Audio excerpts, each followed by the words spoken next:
Meus irmãos, eu quero agradecer pelo convite de poder estar aqui com vocês nesse evento tão especial, né? Eu fui informado de que já há muitos anos os irmãos têm realizado este evento, né? E fiquei muito grato, né? Saber que poderia também estar aqui com os irmãos trazendo a palavra de Deus, né? E a cidade de Guarabira para mim é muito especial porque minha esposa é daqui, não é? E na época que eu a conheci, eu vinha de Campina Grande até Guarabira pela serra, não é? No ônibus. Não sei quantos já fizeram esse percurso, né? Mas demorava um pouquinho mais, não é? E diversas vezes eu estive aqui e sou muito grato. Isso foi em 1994, já faz algum tempo. E me casei em 1996, não é? Alguns de vocês não estavam por aqui ainda. Mas eu queria agradecer, né, pela oportunidade do pastor Cláudio, né, de poder compartilhar a palavra de Deus, né. Recebam também o abraço dos nossos irmãos lá da cidade de Campina Grande. Meus irmãos, eu gostaria de ler novamente o texto de Gálatas capítulo 2, versículos 19 e 20. Vamos ler novamente. Porque eu, mediante a própria lei, morri para a lei, a fim de viver para Deus. Estou crucificado com Cristo, logo já não sou eu quem vive, mas Cristo vive em mim. E este viver que agora tenho na carne, vivo pela fé no Filho de Deus que me amou e a si mesmo se entregou por mim.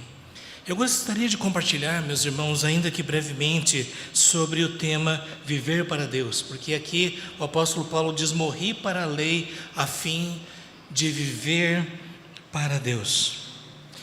Eu creio que esta é uma das grandes perguntas que as pessoas fazem. Não é somente por que nós vivemos, mas para que nós vivemos. E hoje em dia nós estamos vendo uma época em que muitas pessoas não têm clareza em relação à direção, o propósito da sua vida. O fato é que hoje nós vemos muitas pessoas seguindo a filosofia de um pensador muito famoso, conhecido, não sei se vocês já ouviram falar, filósofo brasileiro chamado Zeca Pagodinho, já ouviram falar dele, né? E ele ficou muito conhecido por essa frase profunda: deixa a vida me levar. E é algo muito triste de nós observarmos que em nossa época muitas pessoas não têm clareza em relação a quem são, em relação ao propósito das suas vidas, e vão se arrastando através dos anos e das décadas, e no final chegam, depois de tudo, olham para trás e perguntam: o que foi que eu fiz com a minha vida?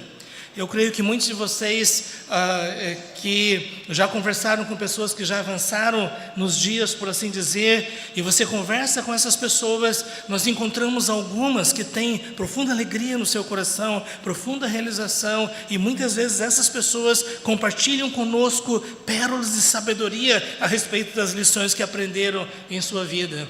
Mas nós também encontramos pessoas profundamente tristes, deprimidas, que depois de terem passado por esta vida, olham para trás com tristeza, com frustração, com decepção. Talvez alguns até dizem: eu desperdicei a única vida que eu tinha para viver.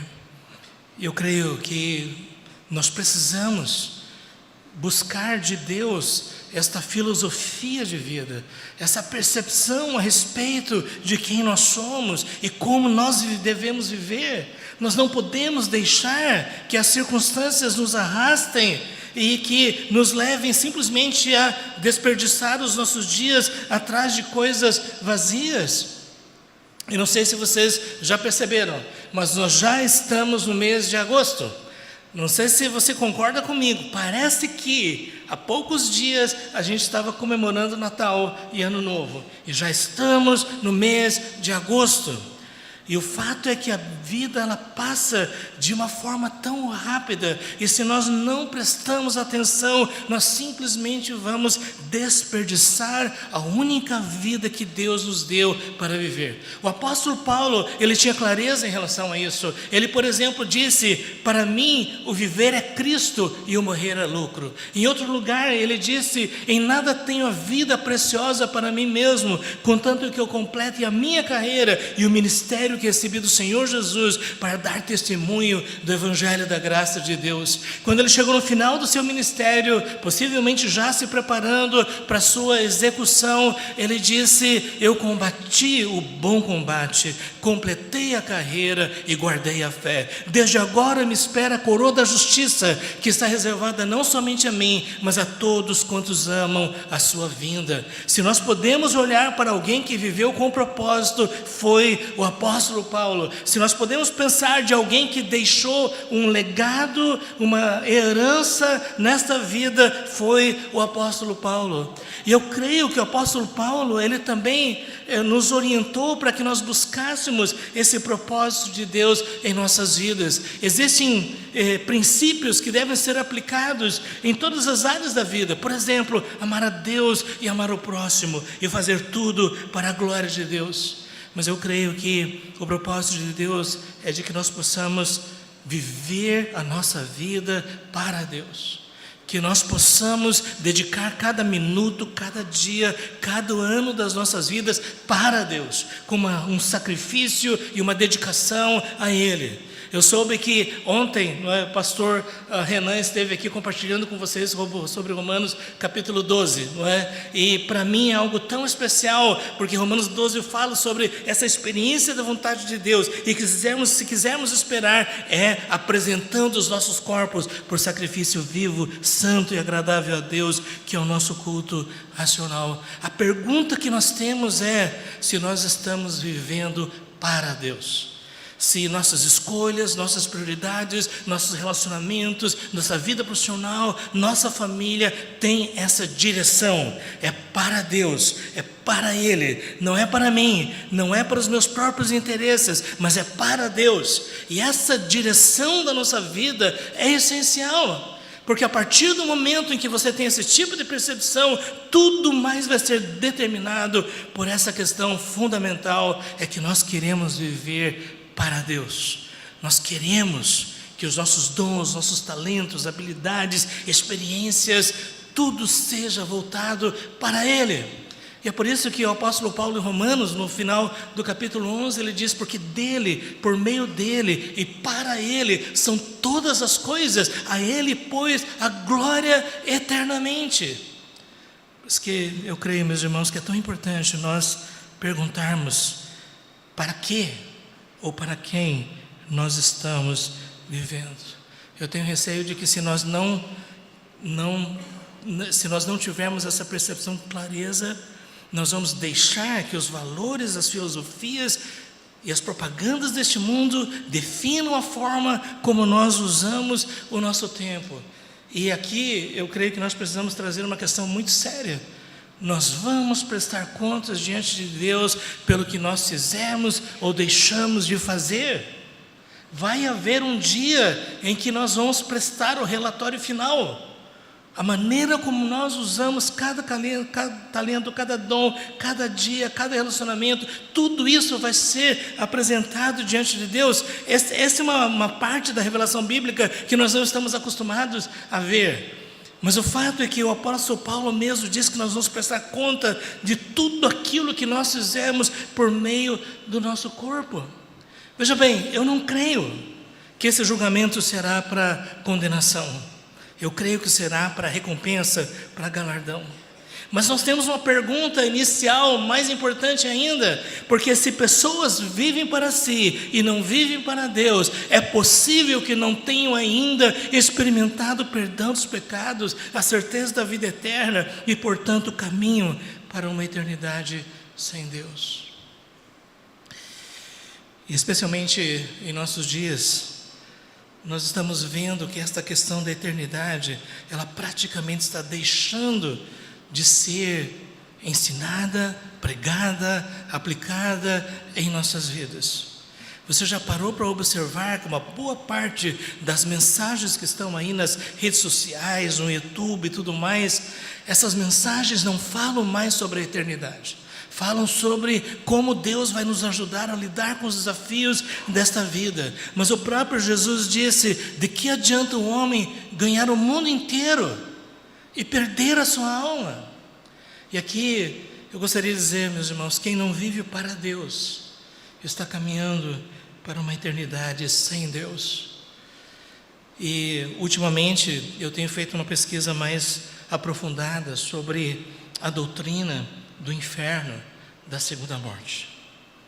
E isso me chamou a atenção porque, estudando um pouco mais sobre o moderno movimento missionário, eu descobri que segmentos significativos das organizações missionárias no mundo hoje já não falam mais sobre a realidade do julgamento final e da condenação eterna.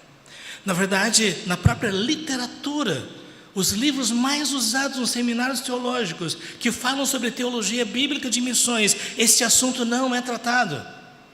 E às vezes ele é mencionado de passagem, dizendo que Jesus não quer nos salvar, nos assustando com o terror do inferno, mas Ele quer nos chamar por amor. Não sei quantos de vocês já ouviram essa frase, mas o fato é que se o inferno existe, não existe nada mais sério, mais solene do que nós refletirmos sobre isso. Porque se nós não vivermos para Deus, nós estamos caminhando para uma eternidade sem Deus. E eu tenho observado, recentemente vi um pregador no YouTube dizendo que a ideia de tormentos eternos não é bíblica, que na verdade o inferno é um lugar de aniquilação, e que qualquer pessoa que diga que Deus vai submeter pessoas a tormentos eternos está dizendo que Deus é cruel, é um tirano, é um Deus implacável, mas não é um Deus de amor. Essa mesma pessoa disse que você não precisa ter medo do inferno, porque Jesus mesmo disse: eu vim para que tenham vida e a tenham em abundância. Essa pessoa diz que medo do inferno é uma patologia que precisa de cura. E se você de alguma forma fica obcecado com isso, procure tratamento psicológico. E até a pessoa disse: pense em meditação, pensamento positivo ou alguma coisa, para não se preocupar com isso. E eu achei interessante porque nesse vídeo, no final eu fui ver os comentários, quase 100% dos comentários eram positivos, quase 100% estavam concordando, quase 100% estavam dizendo: professor, eu acreditava de outra forma, mas agora eu acredito que o inferno de tormentos eternos não existe. Outra pessoa disse: eu tinha medo do inferno, agora eu não tenho mais. Vocês percebem como essa questão é séria? Eu já vi pessoas dizendo assim: essa é uma questão secundária. Eu não creio que seja secundária, porque quando Jesus veio nos salvar, Ele veio nos salvar do quê? Ele veio nos salvar da condenação eterna. Jesus, mais do que ninguém, falou sobre esse assunto nos evangelhos. É por isso que, se uma pessoa se diz cristã, seguidora de Jesus, não pode contornar esta questão fundamental, não pode fazer de conta que isso não é importante. Pelo contrário, qualquer pessoa que pretenda pregar o Evangelho de Cristo, mas deixe de pregar a realidade de que aqueles que não se arrependem e não confessam a Cristo estarão perdidos eternamente, qualquer pessoa que se omite em relação a isso, está omitindo a essência do Evangelho de Cristo. Está pregando outro Evangelho, não mais o Evangelho de Cristo. Eu confesso para vocês que quanto mais eu tenho estudado sobre isso, e peço até que vocês olhem por mim, viu? Porque eu nunca dediquei tanto tempo a um assunto tão sombrio, mas eu estou pesquisando, eu estou estudando, e uma das coisas que eu fico vendo é que muitas vezes nós dizemos que acreditamos no inferno, mas de uma forma bem superficial. Sim, mas você já parou para pensar? Já parou para meditar? Já parou para refletir? O que significa pensar em pessoas que vão existir longe do amor de Deus por toda a eternidade, pelos séculos sem fim? Tem pessoas que dizem: eu prefiro não acreditar nisso. Você pode preferir que o sol não exista, mas isso não vai tirar ele de lá. Você pode preferir que não seja isso, mas foi isso que Jesus ensinou. Portanto, eu creio que nós jamais vamos compreender o amor de Cristo se nós não entendermos o que Ele veio fazer por nós. E se você acha que Cristo veio somente para resolver os seus problemas emocionais, para te dar a vitória, te dar a bênção, você simplesmente perdeu de perspectiva quem é Jesus e o que Ele veio fazer. Você já percebeu que hoje em dia, uma boa parte das pregações e ministrações, elas estão voltadas para essa questão da resolução dos nossos problemas? Mas qual é o maior problema? Qual é a questão mais séria e mais grave? Senão a culpa, o pecado e a condenação. Eu creio que talvez você esteja dizendo, pastor, eu não quero pensar nessas coisas, vamos pensar em coisas mais positivas. Mas eu quero dizer para vocês que quanto mais o tempo passa, mais eu vejo que nós precisamos refletir sobre isso. Isso me faz lembrar de um pregador que disse, ele falou dessa forma: eu posso garantir para vocês que neste lugar onde nós estamos reunidos, haverá pessoas que serão lançadas no inferno. Você está dizendo, você está julgando? Eu não estou julgando, eu só estou lembrando que Jesus disse que o caminho que conduz para a salvação é estreito e poucos vão por ele, e o caminho da perdição é largo e muitos vão por ele. Nós precisamos falar sobre isso. É por isso que nós devemos pensar sobre a nossa vida na perspectiva da eternidade. Viver para Deus significa viver para Ele na perspectiva da eternidade.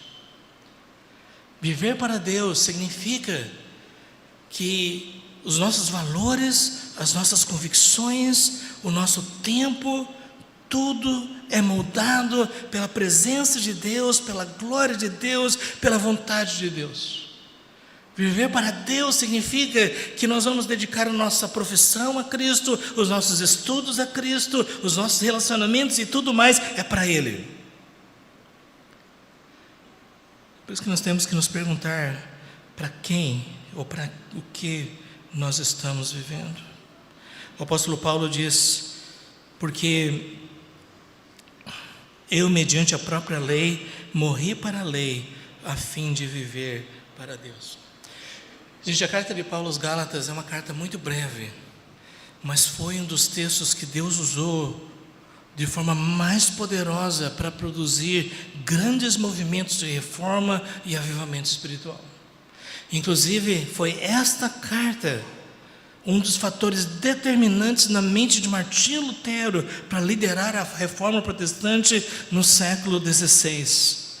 A carta de Paulo aos Gálatas. Se você lê esta carta, eu creio que você sabe, né, que a Galácia ficava nessa região que hoje nós conhecemos como Turquia, e que ali havia algumas igrejas, e elas estavam debaixo da influência de um ensino de pessoas que diziam seguir a Cristo, mas também estavam dizendo que você precisa crer em Cristo, e você também precisa guardar as tradições judaicas, da circuncisão, da guarda de dias, dos alimentos e todas as outras coisas.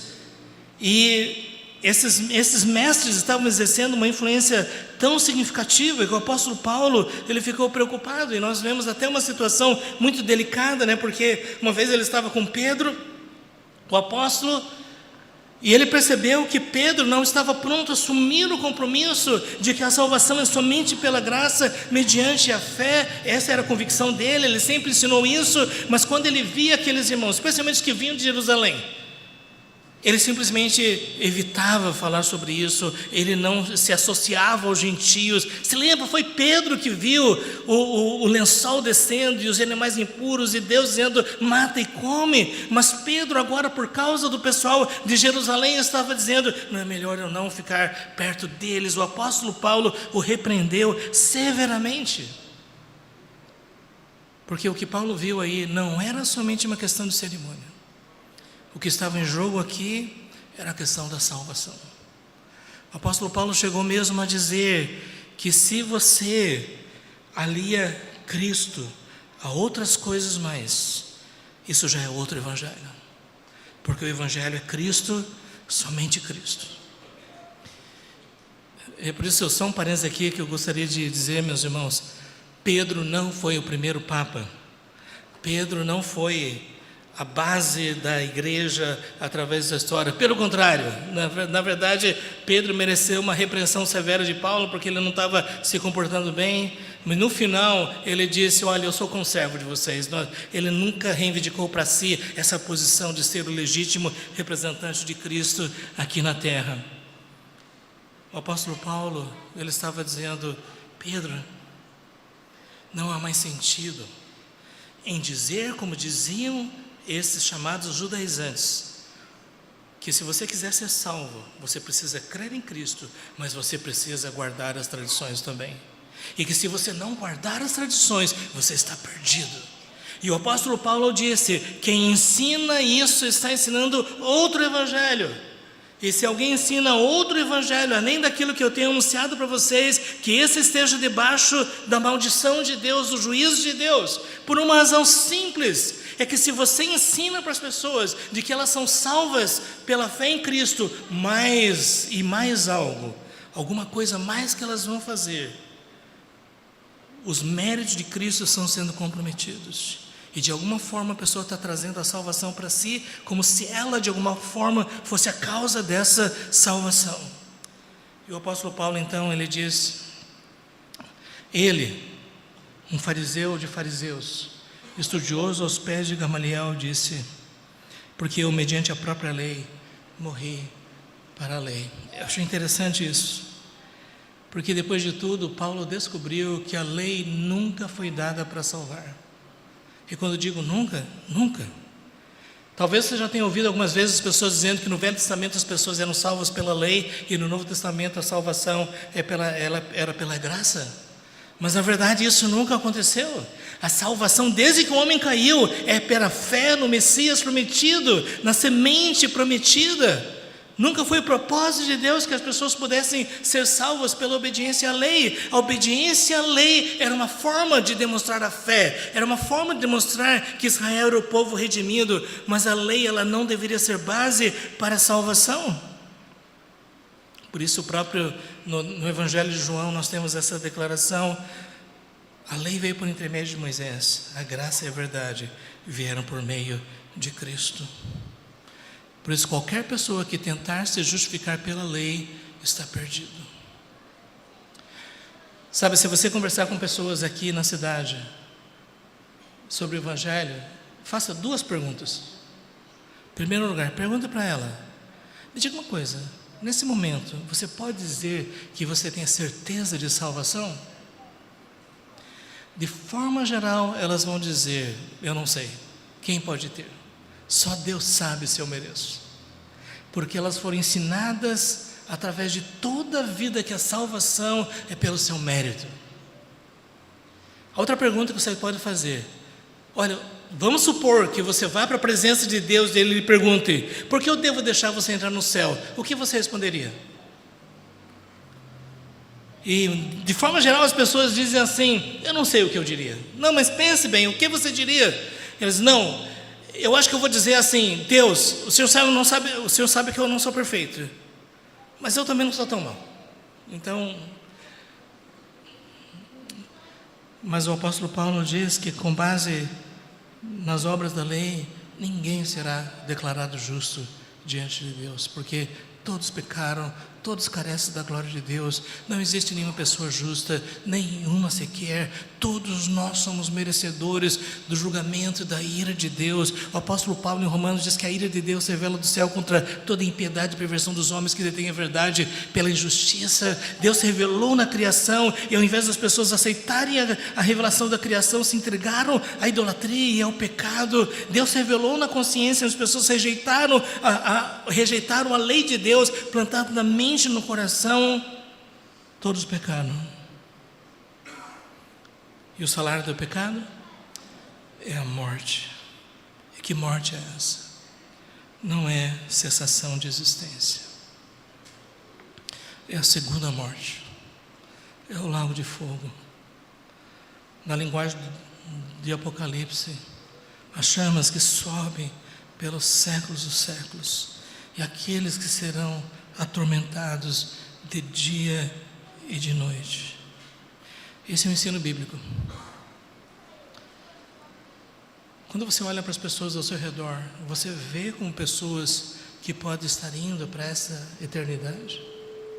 Veja bem, meus irmãos, eu creio na soberania de Deus. E aqui eu não vou entrar em detalhes sobre essas questões, mas todos os grandes reformadores, puritanos, avalistas e teólogos, através da história, que criam piamente na soberania de Deus, também tinham imenso zelo pela salvação de vidas, pela transformação de pessoas através do Evangelho. O fato é que o apóstolo Paulo disse: quando eu conheci o que a lei era, eu descobri que ela não podia me salvar. Que se eu tentasse me justificar pela lei, eu estaria perdido. Ele disse em outro lugar: a letra mata, mas o Espírito vivifica. Esse texto é usado para outras razões, mas o que o texto diz é de que se você tentar ser aceito com base na sua religiosidade, com base na sua moralidade, estará perdido. E como ele diz que morri para a lei? Eu morri para a lei quando eu compreendi que Cristo é o cumprimento da lei, que Ele obedeceu à lei perfeita de Deus e que através do seu sacrifício na cruz, Ele pagou pelos meus pecados, e através da minha fé nele, Ele me declara justo, justificado, não por meus méritos, mas pela graça de Deus, e agora já não há mais condenação para aqueles que estão em Cristo Jesus. Esta é a mensagem do Evangelho. Viver para Deus significa crer no Evangelho de Cristo.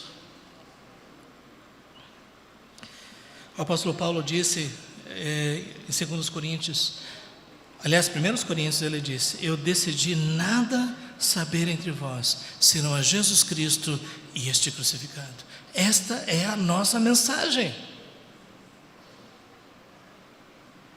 a fim de viver para Deus.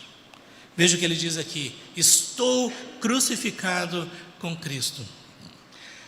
Gente, aqui nós temos algo profundo sobre o que significa ser cristão.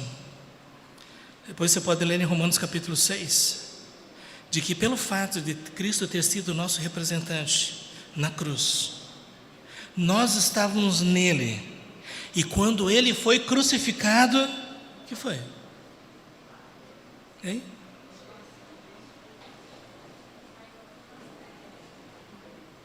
O que foi? Hein?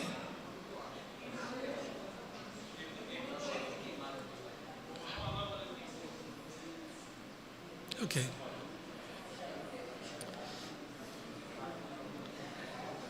Ok, gente, olha, em que sentido Paulo podia dizer: eu fui crucificado com Cristo? Porque Paulo não estava lá na cruz, Cristo estava. Mas o fato é que quando Cristo morreu na cruz, Ele estava nos representando na presença de Deus. Ele que não conheceu o pecado, se fez pecado por nós, para que nele nós fôssemos feitos justiça de Deus.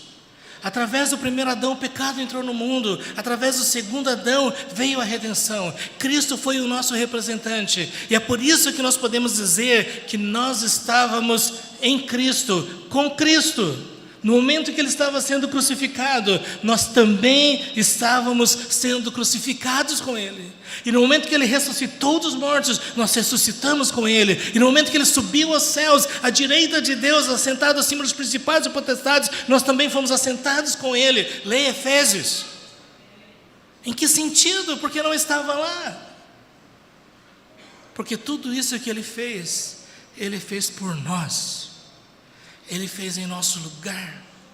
E tudo aquilo que Ele conquistou, agora é aquilo que Jesus apresenta diante do Pai. O apóstolo Paulo diz que nós fomos crucificados com Cristo. E se você foi crucificado, você já morreu. E se você já morreu, já está justificado do pecado. Se você morreu, toda a sua dívida já foi cancelada, porque Cristo pagou em nosso lugar. E se Cristo ressuscitou, nós ressuscitamos com Ele para uma nova vida, para que possamos viver não mais debaixo da lei do pecado, mas em novidade de vida na presença de Deus. Isso significa ser cristão. A nossa identificação com Cristo na sua morte e na sua ressurreição. É por causa disso que nós não precisamos mais voltar para o passado, porque tudo aquilo que foi prometido, foi anunciado, que foi sombra a respeito daquilo que o Messias iria fazer, Cristo cumpriu. E agora, se nós estamos em Cristo, tudo foi cumprido na pessoa do Senhor Jesus. De forma prática, me faz lembrar de uma ilustração de John Owen, do século 17. Ele disse que havia um escravo que estava debaixo de um senhor muito cruel, e ele sofria muito. E havia um senhor do outro lado, na outra propriedade, que via aquele sofrimento. E depois de ver tanta dor, aquele senhor foi lá e comprou o escravo para a sua propriedade. Só que às vezes o seu antigo senhor dizia: o que você está fazendo aí? Você é meu. E aquele escravo entrava numa crise, porque depois de tantos anos estava debaixo daquele senhor terrível. O seu novo senhor chamava ele e mostrava um documento dizendo: aqui está o seu nome, aqui está o meu nome. Você agora é meu, você pertence a mim, você não pertence mais a ele. Nós não temos escravidão, mas uma coisa que nós precisamos lembrar é que se o inimigo chega para nós dizendo: você é meu, volte, o que você vai dizer? De forma nenhuma. Eu fui comprado por preço, eu já fui resgatado, eu já sou uma nova criatura, eu agora sirvo o Senhor Jesus, eu não tenho mais nada a ver com essa vida antiga, eu morri para tudo isso, agora eu quero viver em novidade de vida na presença de Deus.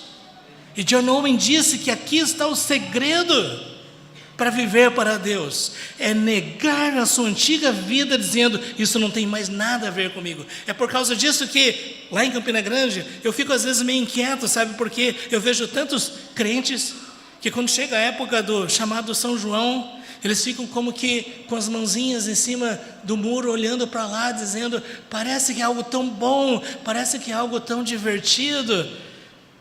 Mas deixa uma coisa para você: se você já foi crucificado com Cristo, essas coisas não fazem mais sentido. Porque se você é uma nova criatura, você ama as coisas de Deus, você tem prazer naquilo que Deus tem prazer. E eu posso dizer para você: onde estiver o seu tesouro, aí estará o seu coração. Se o seu coração está no mundo, ainda que você receba um bom banho de igreja, seu coração não foi transformado. Mas se alguém está em Cristo, é uma nova criatura. As coisas antigas já passaram, eis que tudo se fez novo. Por isso o apóstolo Paulo disse: estou crucificado com Cristo, logo já não sou eu quem vive. E aqui nós temos uma questão interessante, né? Quer dizer que você deixou de existir? Não, você continua existindo. Mas aquele seu antigo eu, aquele eu religioso, o eu dominado pelo pecado, o eu debaixo do poder do diabo, esse daí morreu. O apóstolo Paulo: já não vivo mais eu, mas Cristo vive em mim. E aqui está agora, meus irmãos, eu diria um dos maiores mistérios da vida cristã. Porque Jesus mesmo disse: viremos para Ele e nele faremos morada. O apóstolo Paulo disse em Colossenses 1:27: Cristo em vós, a esperança da glória. E a Bíblia diz que hoje nós somos a habitação de Deus. Paulo disse: vocês não sabem que vocês são santuário do Espírito Santo? Existe uma verdade fundamental, que Cristo vive em mim, vive em você. Mas isso aqui não é só uma metáfora, isso é uma realidade espiritual. Eu tenho para mim que hoje em dia, uma boa parte do que é chamado de cristianismo perdeu de vista essa questão fundamental. Por um lado, nós vemos aqueles que têm uma visão como, por exemplo, da Idade Medieval, que diz que o mistério de Cristo está na Eucaristia, é você participar do corpo de Cristo. Outras pessoas acham que a sua fé em Cristo é muito mais uma questão intelectual. É sim, mas é muito mais do que isso. Porque a Bíblia diz que quando nós somos regenerados, quando nós somos lavados pelo poder do Espírito Santo, o Espírito Santo vem fazer habitação em nós. E essa habitação do Espírito é a própria presença de Cristo. É Ele mesmo vivendo em nós. Ele, o Criador de todas as coisas, o sustentador do universo, o prometido através das Escrituras, o Filho de Deus que andou ali em Jerusalém, esse é aquele que morreu na cruz, ressuscitou, está vivo e pelo Espírito Santo Ele habita em nós. E Ele habita em cada um de nós. Isso me faz lembrar de uma camiseta que eu vi há tempos que diz: Jesus mora aqui. Eu não sei se quem fez isso parou para pensar o que isso significa. Eu creio que mais do que nunca nós precisamos pedir ao Senhor que Ele nos dê uma percepção mais profunda de que Cristo vive em mim, Cristo vive em você, o Filho de Deus, de forma real, poderosa, espiritual, como se você fosse estender a sua mão, você estaria tocando na própria presença do Senhor. O apóstolo Paulo diz: para mim o viver é Cristo e o morrer é lucro. Para o conhecer e o poder da sua ressurreição e a comunhão dos seus sofrimentos, ser cristão é ter um relacionamento vivo com Cristo. Em 2025, Cristo está vivo e Ele está presente conosco e Ele habita em cada um de nós. E eu creio que Ele quer nos dar essa percepção, porque o próprio apóstolo Paulo disse: o Espírito testifica com o nosso espírito que nós somos filhos de Deus. Existe um testemunho espiritual, existe uma confirmação sobrenatural que Deus nos dá, que Cristo habita em nós, que isso é real, isso é verdadeiro. Não, mas eu vivo, mas Cristo vive em mim, pelo Espírito Santo. E esse viver que agora tenho na carne, nós continuamos na carne, aguardando a ressurreição, mas esse viver que agora tenho na carne, vivo pela fé no Filho de Deus. A Bíblia diz: sem fé é impossível agradar a Deus. Viver pela fé significa viver na consciência da presença de Cristo, do poder de Cristo em cada momento das nossas vidas.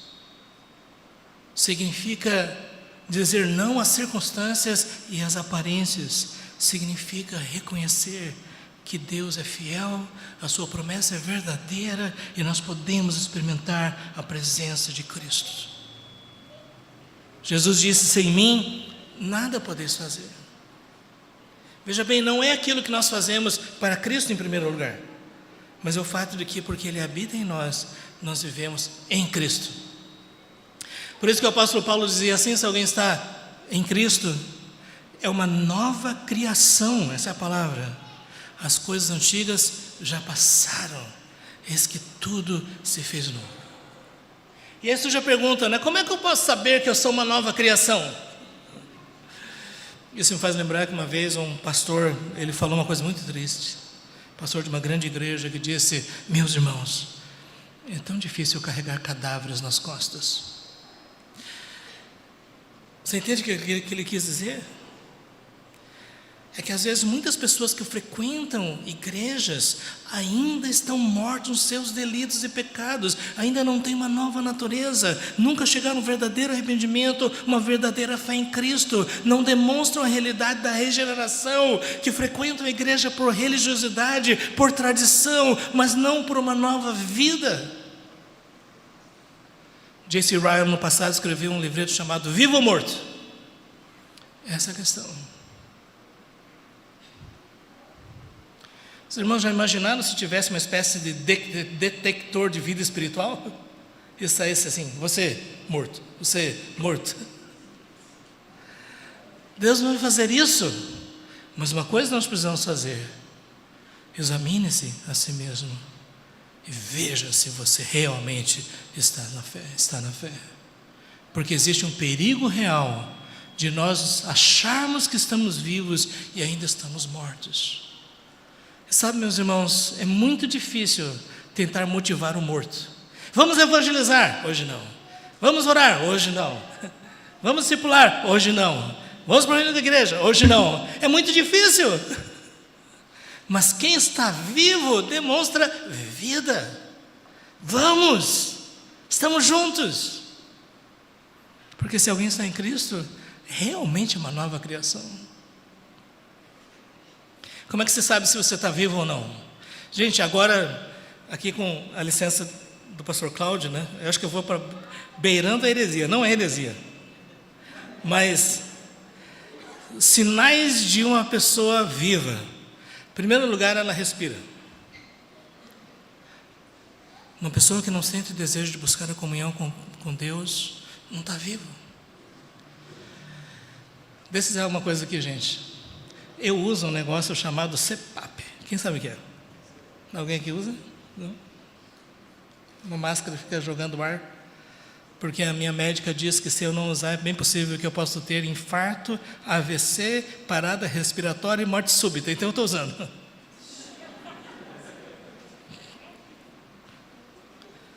Mas, gente, respirar é muito bom. Quando eu tive Covid, eu fiquei com aquela máquina no meu rosto. Que coisa terrível. Mas é muito bom respirar. E se você está vivo, você respira. Você sente alegria na presença de Deus. Você naturalmente derrama o seu coração diante do Pai e busca a presença de Deus. Não é porque agora chegou a minha hora de oração, mas se você está na presença do seu Pai. Isso é um sinal de vida. Segundo lugar, se você tem fome, isso é um bom sinal. Mas se você tem ojeriza em relação à Bíblia, como disse Dwight Moody, o grande pregador, ou esse livro afasta você do diabo, ou o diabo afasta você desse livro. Se você não tem amor pela palavra, isso pode ser um sinal de que não há vida, porque quando uma pessoa nasce de novo, a primeira coisa que acontece é fome pela palavra de Deus. Você não consegue explicar. Às vezes a gente tem, calma, não, mas eu preciso, sabe? Quando uma pessoa nasce de novo, ela quer ler a Bíblia toda. É o Espírito Santo, porque o mesmo Espírito Santo que regenera é o Espírito Santo que inspirou a Bíblia, e portanto, quando o Espírito Santo está em nós, ele vai nos levar para a Bíblia. Se você está vivo, seu coração está batendo. E aqui, gente, é só uma analogia, viu? Você ama, você perdoa. Você já não vive mais em função do seu próprio egoísmo, mas você tem o desejo de ser instrumento nas mãos de Deus para que as pessoas ao seu redor sejam abençoadas. Você não pensa em servir a Deus como uma obrigação difícil, mas pelo contrário, como algo natural, porque Deus é amor, o Espírito Santo é amor. Se Deus habita em nós, é natural que nós desejemos demonstrar isso para as pessoas que estão ao nosso redor. Se você está vivo, você tem sensibilidade. Não sei se vocês já viram, não é? Que uma pessoa, depois que falece, ela ainda continua com alguns impulsos, né? Mas isso é só... Mas, sinceramente, se você estiver diante de um cadáver, você cutucar ele e começar a se mexer, é bem possível que não morreu ainda. Se você está vivo, você não consegue lidar com o pecado como se fosse algo natural. Por mais que a Bíblia diz que aquele que diz que não tem pecado é mentiroso e verdade não está nele, mas a palavra que conforta o nosso coração é que se confessarmos os nossos pecados, Ele é fiel e justo para nos perdoar os pecados e nos purificar de toda injustiça. Você não aguenta ficar longe da comunhão com seu Pai. Você precisa pedir perdão, precisa experimentar a purificação do sangue de Jesus. Esse é um sinal de vida.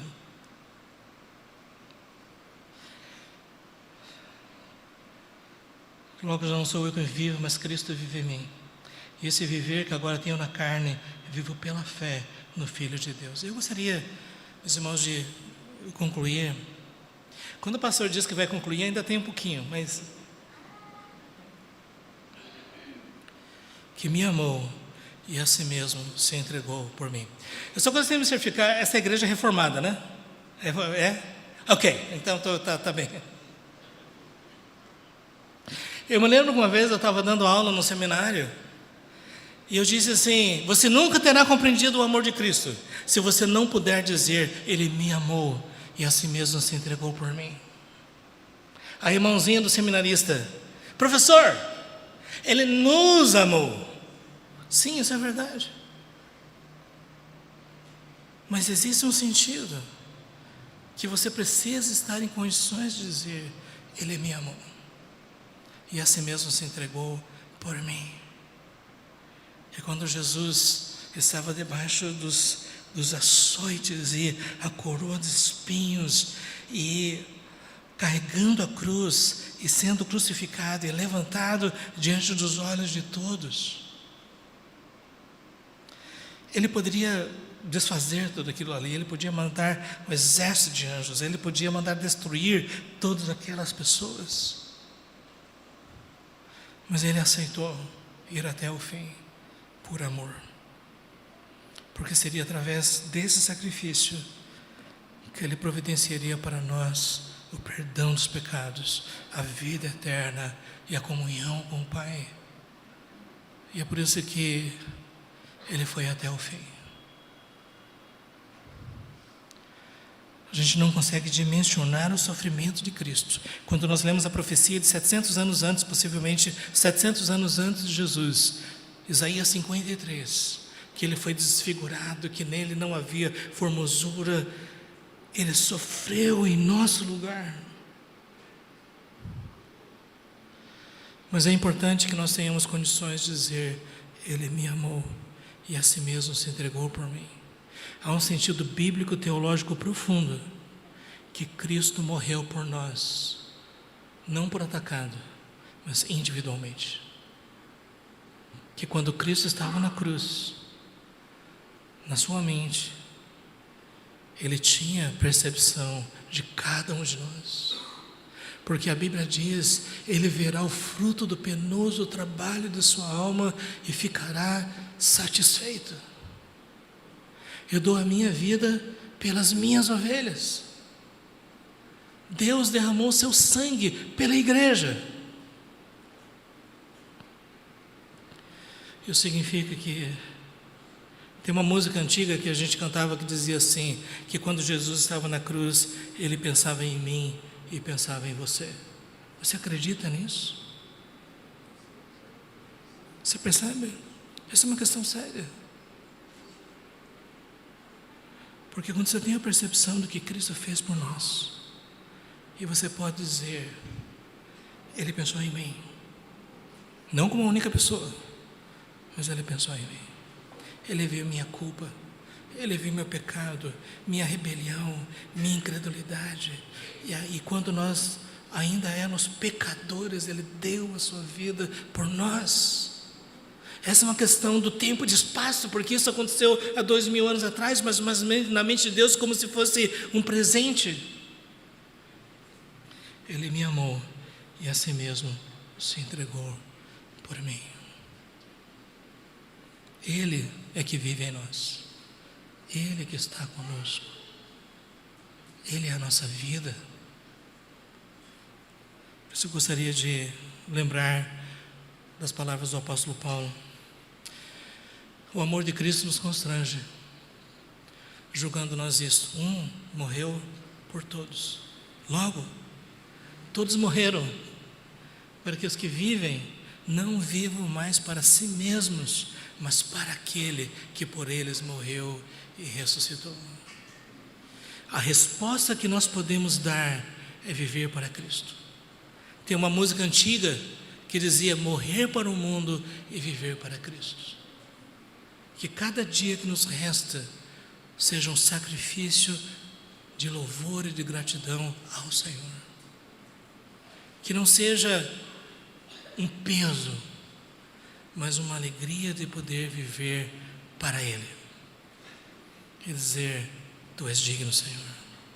quando os moravianos, alguns deles souberam que havia aqui no Caribe plantações de cana-de-açúcar e muitos escravos, e eles descobriram que se eles quisessem alcançar esses escravos, eles teriam que se tornar escravos.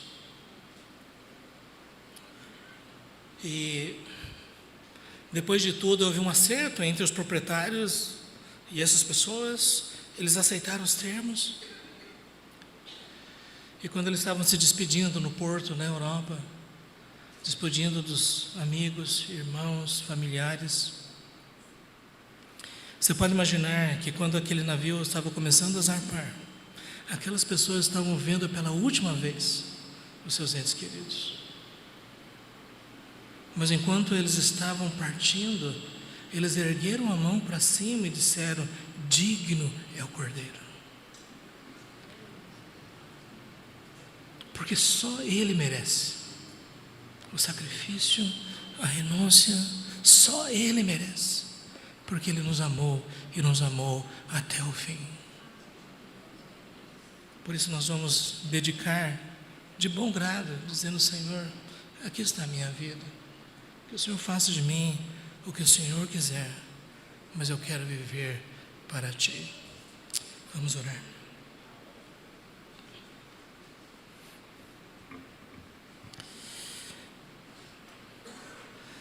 Oh Pai, nós tememos em falar sobre coisas tão sérias, mas ainda assim verdades. Por isso nós queremos te suplicar que o Teu Espírito Santo aplique essas verdades em nossas mentes, em nossos corações. Nós confessamos que tantas vezes deixamos levar pelas distrações desta vida, mas nós queremos te pedir que nos ajudes a correr com perseverança a carreira que nos está proposta, olhando firmemente para Jesus, autor e consumador da nossa fé. Que de fato sejamos constrangidos por amor, que nós possamos não viver mais para nós mesmos, mas para o Senhor. Ó Pai, nós pedimos estas bênçãos e nós te agradecemos em nome de Jesus. Amém.